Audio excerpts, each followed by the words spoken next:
it is possible to have a period of truce. It is possible to have what would be called in modern parlance peaceful coexistence. But that peaceful coexistence is a tactical ploy and not a permanent solution. Allah's apostle said, I have been ordered to fight with the people till they say, none has the right to be worshipped but Allah. If we consider that if only we changed our policies toward Israel, and if only we changed our policies toward Iraq, or changed our policies toward something else, if only we hadn't taken out the Mossadegh regime in Iran in 1953, and other things people have said to me, these ideas are ridiculous. They're based on a fundamental misunderstanding of the motives and goals of the jihadists. This is not a conflict that was created with the creation of the State of Israel, or a conflict that was created when American armies went into Iraq.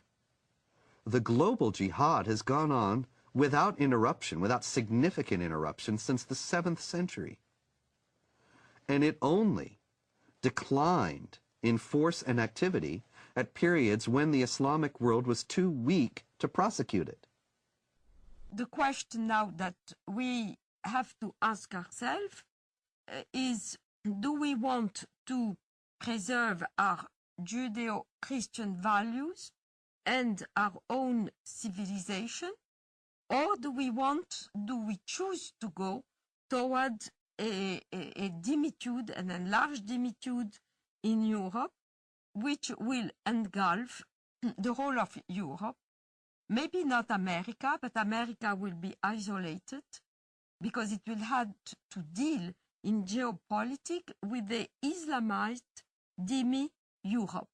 And these are problems that have to be taken into consideration by Europeans themselves in choosing their identity and their future, freedom or dimitude, and by Americans also.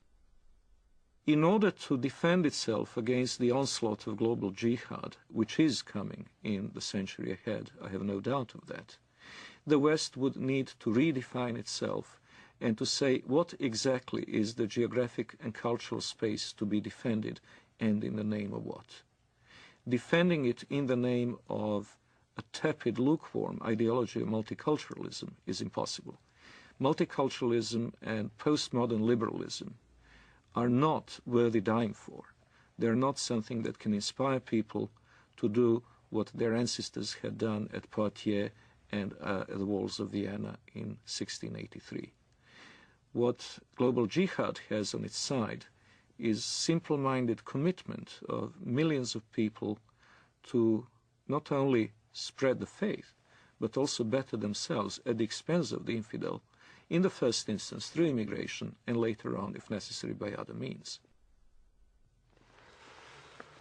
What the West needs to understand about Islam is that Islam has the potential of replacing the dangers that we just kind of did away with, Nazism and communism. Like Nazism and like communism, Islamism, the end justifies the means.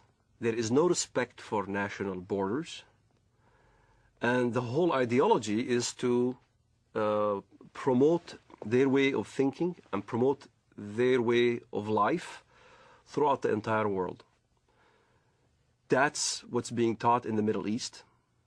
That's what's being coming out from all the jurisprudence in Al-Azhar in Saudi Arabia and all throughout the Muslim world, is that Islam will conquer and will continue to conquer until it triumphs, until everybody in the world says there's no God but Allah and Muhammad is his prophet. أنصحكم لله يا أمريكا ويا بريطانيا ويا أنتم من قال الله في حقكم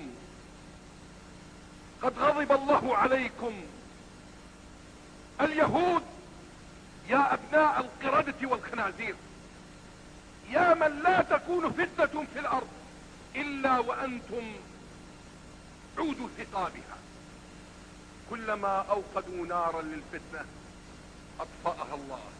أطفأ الله نوركم وأطفأ الله نيرانكم، ولكننا نحن الرجال الذين انتجبنا الله وأرادنا الله فجعلنا أولي البأس الشديد لقطاف رؤوسكم الأينعت وظهرت وطغت وتجبرت فإنا قاطفوها بإذن الله. The peculiarity of Islam has to be faced, and it has to be faced frankly and openly. Unlike others, and I am again saying this in the full knowledge that it will offend some Western ears, unlike the Hindus, unlike the Confucians, unlike the animists of sub-Saharan Africa, the Muslims have inherent tendency to expand and to convert the rest of the world not only to their religion, but to their outlook and to their legal and moral system. They will not state this openly while they're in a minority in the countries to which they immigrate, but we have seen this time and over again throughout history. Once they reach the numbers necessary to impose their will, they will do so. وسيعلم، والله لا أريد أذكر اسمه في هذا المنبر، الأمريكان ورئيسهم والبريطانيين ومن والاهم والصهاينة ربيبة ومصنع الكيان. الله أكبر، لو أذن الله لنا يا أمة محمد سيقول حتى الحجر يا مسلم هذا يهودي خلفي تعال واقطع رأسه. ونحن نقطعها، والله لنقطعها أيها اليهود. الله أكبر، الله أكبر، الله أكبر. الجهاد في سبيل الله، الجهاد في سبيل الله، الجهاد في سبيل الله، والنصرة لله.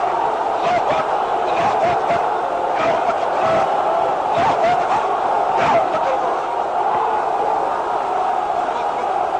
الله أكبر، الله أكبر عليكم. الله أكبر، والنصرة للمؤمنين. الله أكبر، والنصرة للمؤمنين. الله أكبر، والنصر للعراقيين. الله أكبر، والنصر لنا بإذن الله. الله أكبر، والنصر لنا. Miracles do happen. I do not know if it is another, maybe even deadlier terrorist attack that will act as a catalyst, or whether it will be a geopolitical confrontation in the Middle East itself, with Israel perhaps at serious peril. But I do hope and trust that a jolt will bring back into the minds and hearts of Westerners the awareness of the need to stand up and be counted.